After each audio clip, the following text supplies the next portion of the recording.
The last 6-pack I saw. And there's a bunch of different beers that they have from Molson Canadian up in Canada that they don't export down here. Right. Okay. We'll talk about that later. Hello, folks. Hi. Sorry for the little talk at the beginning. We're doing an examination tonight of a famous beer called Molson Canadian. I believe this was what they were drinking on the Great White North with Bob and Doug. Bob and Doug McKenzie. Yeah, straight and brewed. Yeah, Old Elsinore Brewery. Yeah, the old SCTV. It was like a little skit, and then it became a movie. But anyway, it is a very popular Canadian beer. Now, yeah, it's a lager. It's 5% alcohol. It's a North American adjunct lager, of course. Did a little research, though. It kind of confused me because my sources always said that this beer was introduced in 1959. No problem. Molson's been brewing since 1786, started in Montreal and Quebec. But they were famous for ales, really. The Molson's big beer was Molson Golden Ale. Well, I looked on the Molson-Coors actual website. That website's terrible. Not Miller-Coors, but Molson-Coors. And yeah. There's a big section called History, and they give you a history of the companies. And on their website, it said this beer came out in 1954. So it said 1954, not 59. I couldn't understand the discrepancy, but whatever. It did come out at some point in the 1950s. But if their website is saying 1954, it seems to me they would know, right? Yeah. So they do a lot of sponsorship in Canada of hockey teams, and there's a lot of commercials up there, and they have a bunch of big breweries. It's a pretty big-time company. They own Carling Beer, which is a major brand in Great Britain. So it's not a joke. We can get this here, Molson Canadian, but we don't get any of the other, like what Eric was talking about when we came on air, other variants like the Molson Ice. I've seen it up north. Yeah. I've seen Molson Golden in Texas. Yeah, and that's Florida. the other one, yeah. Texas and Florida, Golden Ale, which is it's a hybrid beer. I've seen Molson Triple X up north. John said he sees it at one place. Yeah, we got that in New England, yep. I've got it. I've got some in my refrigerator right now, to be honest with you. Jeff Lyons of NEBR, New England Beer Reviews, he's always talking about Molson Brador, which was their one of their original malt liquors, which basically cannot get, barely can get it in Canada, apparently. Yeah, they don't list that on the Molson Canadian website. No, it's like what I see around here I can get is the Molson Canadian, the Molson Golden, and the Triple X is the only three that I've seen around here. So. Yeah, triple export. Yeah, they have a cider and a Canadian 67, and this one beer called Molson Canadian Cold Shots, which is a small can of 6% by alcohol beer. Now, is the Triple X kind of their version of the Canadian malt liquor? So I believe. Yeah, it's like an imperial lager, high gravity lager. You know. I think they call it a malt liquor on Beer Advocate. I believe they do. Did Molson say they were the first to introduce ice beer? It's been a sort of a battle between Molson and Labette. They said they rated ice beer. Molson says they were the first, so I don't know. I don't know, but I know they were one of the originals, Molson Ice, and then they have Molson. You made me lose it out of my head. It's called Molson. Oh heck!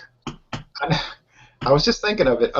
There's something. They have something. I'm sorry, Molson Dry. Yeah, and they also have another beer called, apparently up in Canada, which sounds like it's very, very similar to a Molson Ice. They say it's called Sub-Zero. It's the world's first draft tower that can continuously pour beer at temperatures below 0 degrees Celsius. So they got a lot of different things they don't even export down to the States. Oh, no. The Molson Export Ale, it has its own website. Molson Dry has its own website. I think the Dry is only made in Montreal, I believe. Dry. They have then they have a whole line of sub beers, like economy beers and all. So it's big company. Yeah, it's big, but we just get little pinpricks of what they produce.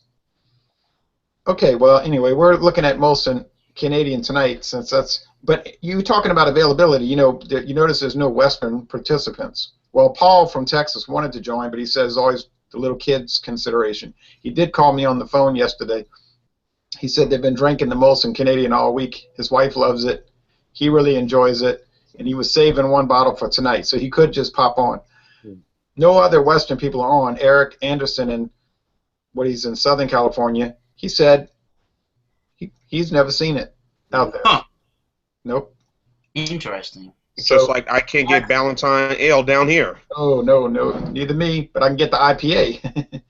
But I get the Ballantine IPA, just started getting it around here. So yeah, I can get it. But I actually seen Eric Anderson post on Facebook today about, can anybody tell me where I can get the Molson Canadian? Nobody. Try a gas station, maybe. Yeah. Well, I have to say, it is not exactly widespread around here anymore. It used to be you could get it at most stores. Then it was you could get it at some stores.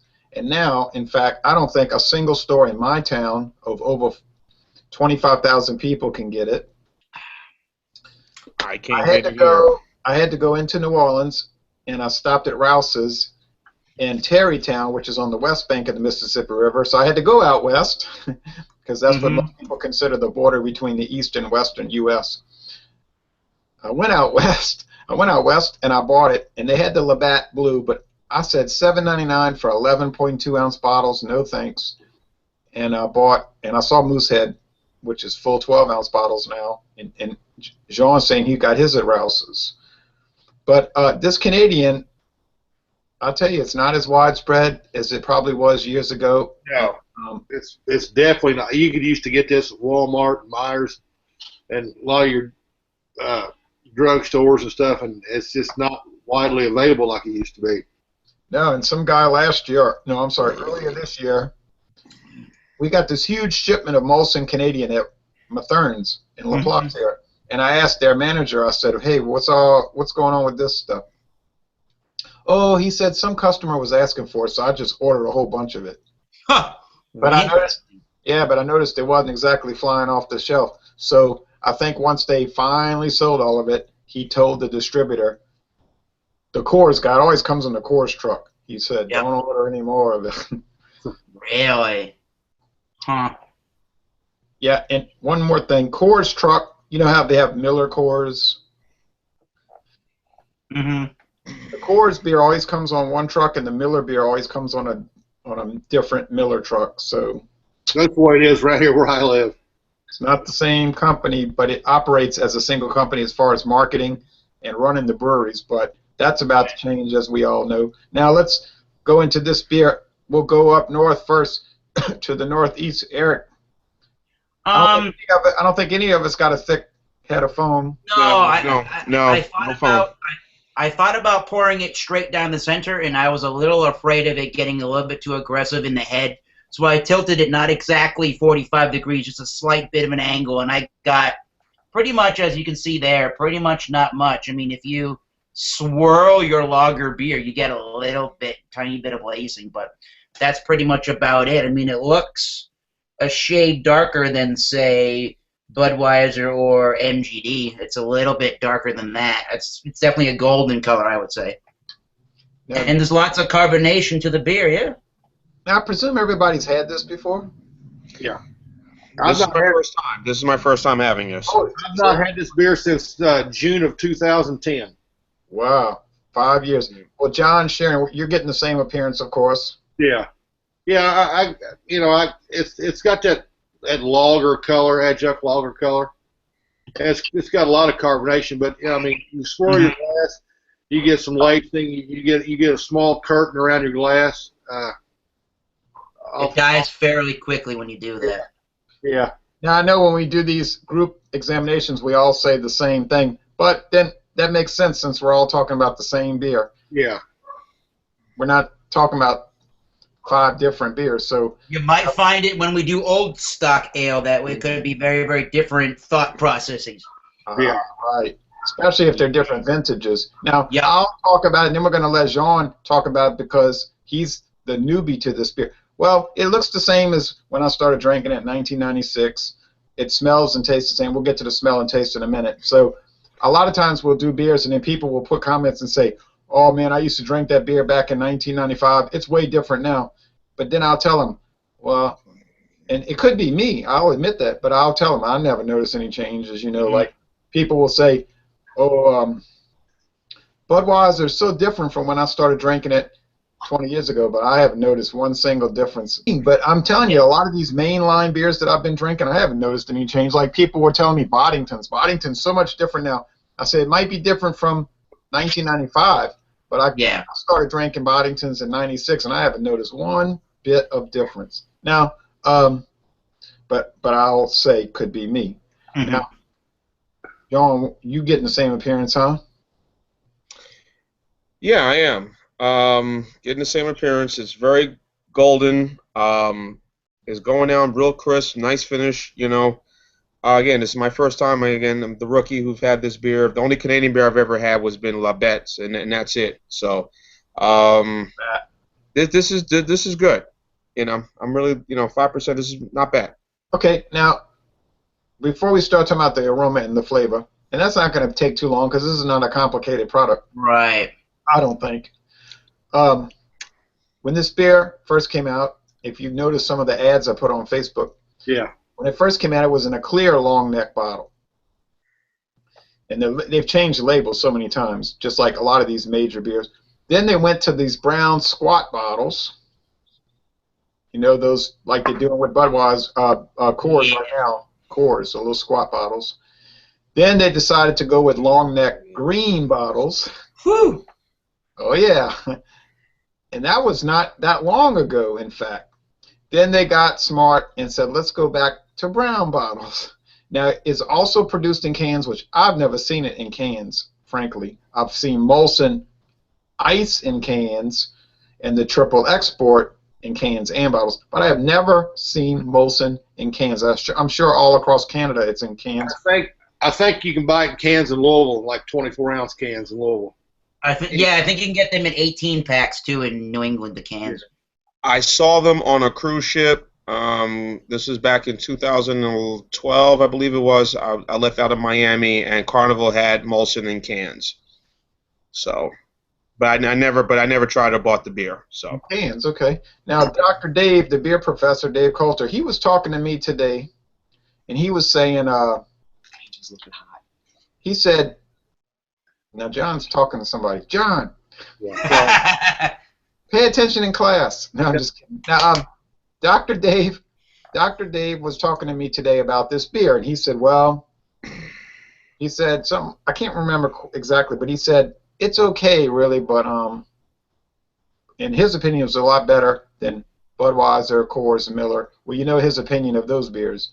But he said he finds that Molson Canadian is really much better on draft. Well, I've never seen it on draft, so I told him I cannot comment to that because I've never had it on draft. Closer to the border than any of us to Canada. That's true. Cleveland, Cleveland, Ohio. Yeah, I've never seen it on draft. But then, of course, he was talking about how Mexican beers are so much better on draft, and I said, well, I've been to Mexican restaurants in Mexico itself and around here in Texas, and I've never seen their beers in anything but bottles. So, but he might have a lot more drinking experience than me, you know, because he's older than me and he goes out more. He does go out more. So, but he was saying, and it doesn't surprise me that it would be better on draft because most beers are better on draft if the draft lines are clean and the beer is not old. Yeah, that's true. Because I've had some bad experience with draft beer now. Mm-hmm. That always worries me a lot when you start drinking all these draft beers. You're starting to see like 100 taps and 50 taps. And yeah, it's like, how can they possibly keep these lines clean? Yeah. And how can they keep all these kegs fresh? And I'm telling you, I've had at least 2 experiences where I went into these places and the beer was obviously spoiled Yeah. And I said, I'm not drinking this. I don't care. And then the manager tried to tell me it wasn't spoiled. I said, look, I have drank Dos Equis before. It is not green, and it doesn't make me want to throw up. So I said, you drink it.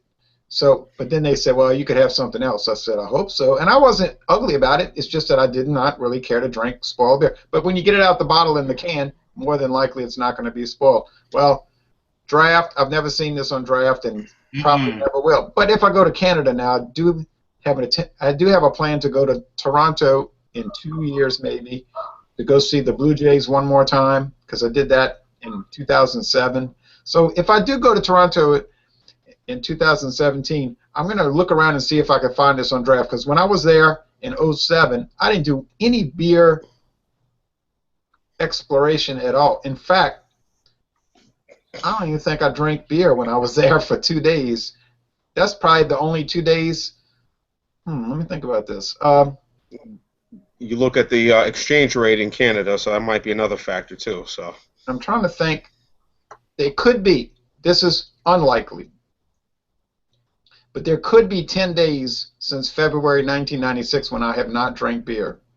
But I don't think it's 10 days. But I know 2 of those days must have been that Toronto trip because I don't recall drinking any beer. I drank because they have really good coffee in Canada. But all right, back to the aroma and taste. We'll go with Jean first because you're the new. What do you think? Oh boy, here we go. What do you think about the aroma and the taste? my little test this morning, when I picked one up, I was off today, and I was doing some ripping and running. I said, let me get me a bottle and get my 6-pack. I tried it. I thought it was pretty decent, you know. Went down very crisp, as the beer describes in its lettering. I don't know what the hell I did with the bottle just now, but I have one. yeah, it talks about Canadian water, prairie barley, no preservatives, and you know, it's not bad. Is this an everyday beer? Well, no, we'll talk about that later. But no, it was good. I enjoyed it. Yeah. So it's not complicated, but you like No, none whatsoever. Now, on the back of my bottle, it's got something about hockey, because they're the official beer of the National Hockey League. NHL, yes. It says, Hockey night in Canada. I heart the cup. I Maple Leaf the cup. Hidden gem.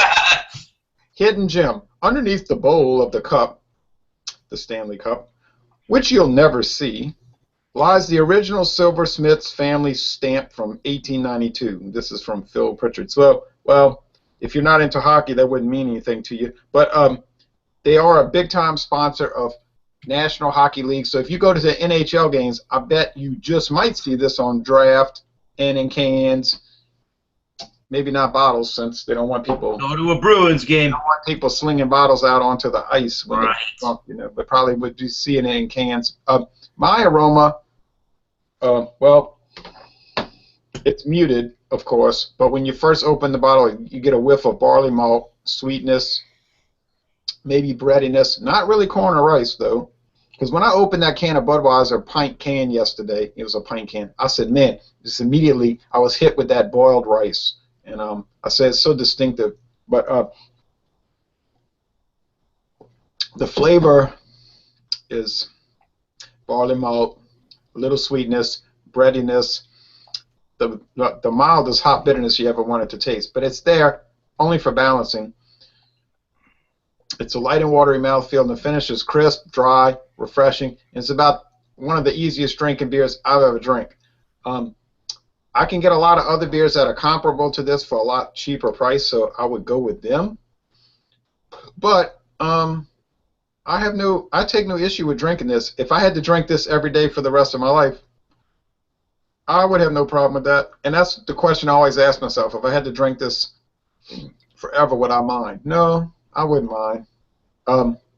Now to John and then up to Eric.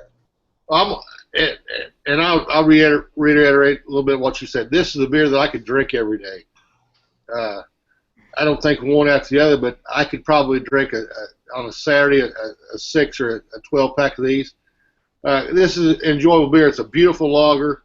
I mean, it's just an overall, it's a great beer. I mean, if nobody's ever tried it, they should definitely get their hands on it and try it.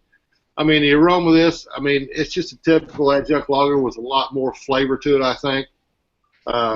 It's got some hop characteristics in the back, a little bit of malt. But overall, I mean, this is generally just a fantastic, beautiful beer, I think. I mean, great job by Molson. I enjoy it. I've not had it since 2010, and I'm sorry I've not tried it since then because it's just a great beer. Yeah, and some people will say, oh, it's trash, it's garbage, it's horrible, I'd rather drink urine and all of that. You know how people will say. You would not rather drink urine, I guarantee you that. Correct. You know, I mean, come on, man. Is this world class or like Chimay Grand Reserve? No. No. Is it produced to be that? No, it is not. It's produced to be a regular old Canadian guy comes home from work. He's tired. They irritated the piss, excuse my language, out of him at work. Even I use unsavory language from time to time. But you know what I'm saying? And so he comes home and he's going to watch a hockey game and drink this. It's perfect for that. He might eat some poutine with it, you know. Oh, man. Hey, you know, is he going to sit there and contemplate the beer and think about all the different attributes of it? I doubt that. But he'll drink it and be very chill with it. Now, Eric, what do you think about the aroma and flavor? I'm thinking about considering this beer. I think it definitely has. I wouldn't say it's anything too much or annoying or unsatisfying in the flavor, but I think it does have overall a sweet, bready, sort of a barley malt kind of a scent. Something got that sweet, maybe like a Wonder Bread kind of smell or taste or something like that. And I think the nose follows through in the taste absolutely perfectly. It definitely has that light. I don't know if they use corn. They don't really mention on their website anything about if they use rice or corn or anything. They just say they just mention pretty much that it's what do they say? They do say it's the water, the barley, the prairie barley, and preservatives. They don't say anything else about it. So I'm gonna go with, you know, it just tastes like your normal standard American lager. If those kind of beer styles don't offend you and you just want something that's crisp, clean, and refreshing, and you don't mind a little bit of a sweetness to your lager beer, then this is, I guess, a pretty good one to try. Yeah. And I didn't really find, just to wrap up here, I didn't really find that compared to a lot of other beers that are, quote, imported beers, that this was all that much money. I think I paid $7 and change for a 6-pack, which I thought was pretty good because I can go and buy the Pumpkinhead by Shipyard for $9.99, and this was an import beer for cheaper. So there you go. That's what I think. I give like 6 and some change for a 6-pack. Which is a nice price for such a comparable beer. Yes, and I think I've seen it for $6.99 a 6-pack in some locations. Now, interestingly, I wish I could get that for that price. Yeah, the Molson Golden, and I saw the Molson Triple X, and the Molson Ice. I looked at the can, and those were all made in Golden, Colorado. Really? Yeah. Yep. I've got the bottles here. I can show you. I can prove it. But I believe the can says that too, Jay. Huh? I believe the can says it on the side of it too. But I think with this beer being called Canadian, there could be a problem with that, where they could have somebody, you know, these troublemakers go file a lawsuit and saying, I bought this Canadian beer and it's made in Colorado. I'm injured. I'm suing. Well, apparently the Beck's company, Anheuser-Busch is trying to tell people now that if you were a Beck's drinker, well, you might be owed some money because you thinking that Beck's is really, really made in Germany. Well, it's made right here in the good old US of A by Anheuser-Busch. And people are losing their damn minds about that to the point where they're getting involved in these class action lawsuits and are getting money paid to them for drinking. Yeah, it clearly said it was made in. You know what kills me? The people that's raising so much cane over this and all these other beers are the people that's not even drinking these freaking beers. Yeah, they don't. Not only that, John, but also the fact that, you know, the recipe hasn't changed. It tastes like the same beer if it was made at its original location in Germany. So, you know, the losses are just crazy. You know, it doesn't matter to litigious people. No, it shouldn't. One interesting thing, which is not related to Molson in any way, I went to the Anheuser-Busch Brewery in Houston, Texas in August. I say Budweiser because the sign is, Brian, we're going to get to you in just a minute. It says Budweiser on the outside, you know. It's like obviously their main thing over there is Budweiser and Bud Light, right? Mm-hmm. It's a huge facility in Houston, Texas. So y'all know I went on that special tour and I made little videos of it, right? Uh-huh. But it was interesting because I went in there. What did the girl call it? The cookhouse or something, what she called it. She didn't say the brew house. She said like the cookhouse. But whatever. They had these big cooking vessels, and she said, well, over there is where they're cooking the rice. And then over there is where they're cooking the barley. I said, well, I thought it was all done in the same big vessel. Oh, no. She said, no, they do the rice by itself, and they do the barley by itself, and then they mix them together. I said, oh, that's interesting, because I didn't know that, you know, and, you know, that's interesting. I mean, doesn't have anything to do with Molson Canadian. I just thought I'd mention that.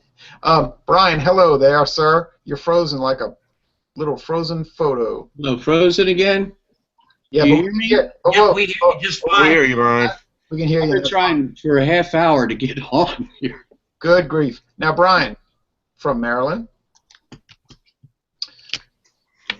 a state which I've been to as recently as this year, and I enjoyed it, by the way. You've had Canadian before, huh? Brian? Yes. No, I haven't had this one. The golden ale I've had. Okay, so pour a glass up, and Eric's going to give you some advice on the camera, but pour a glass of this Canadian and tell us what you think about it before we end this video. Okay, turn camera off. Maybe that does something. Maybe. We'll see. I've seen those little Ed McMahon Budweiser videos. They're pretty cool. Hey guys, I liked them, you know. What? Jump off. All right. All right, but I'm glad you joined us. Are you going to join us next week for Moosehead? I've got my Moosehead chilled and refrigerated. Had one last night. I've even got my one for I'm even out the old stock. So. Yeah, I got to pick up some Bigfoot. Okay, thanks, John. I will see you guys later. Hey. Yeah, All right, John. Be good. Okay, best wishes to Indiana. The state and the team. All right, the football team. If you look at who they're playing this week, you know they need the best wishes. Okay, now, Brian. Yes, sir.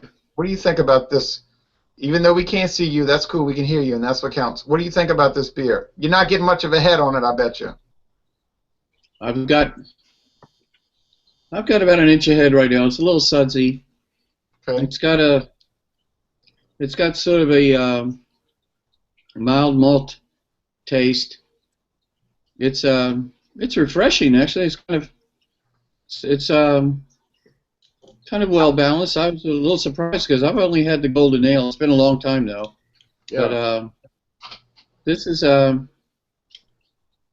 just a slight corn taste, you know, malt, but it's kind of smooth. Goes down smooth. I think it's a better beer than I was expecting, actually.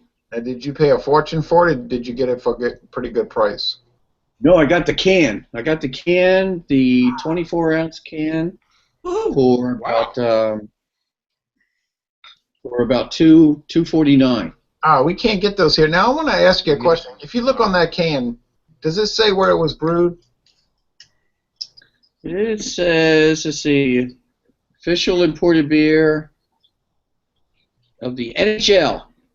Okay, imported beer. Okay, good. So it was made in Toronto, probably. Beer, lager beer. You can't see that. It's got a little bit of glare on here. It's a white can, big white can. And I know what you're talking about. So it must be an import. Okay. Mine says Molson USA, Golden, Colorado. That's the import. Really? That's the importer. But if you look carefully, it's going to say produced in Toronto. Okay. Yeah, on the other side of the bottle. Okay, I got it. Yep. Brewed by Molson Canada, Toronto. Yep. Now, of course, I'm going to tell you right now, I would drink this beer again, and I would buy it again. Eric and Jean, would you buy this beer again? I would. I like the fact that this was $7 and change for a 6-pack, and it's a very nice beer if I want to pick up something different than just a Budweiser or a Miller product. So yeah, sure. Okay, John?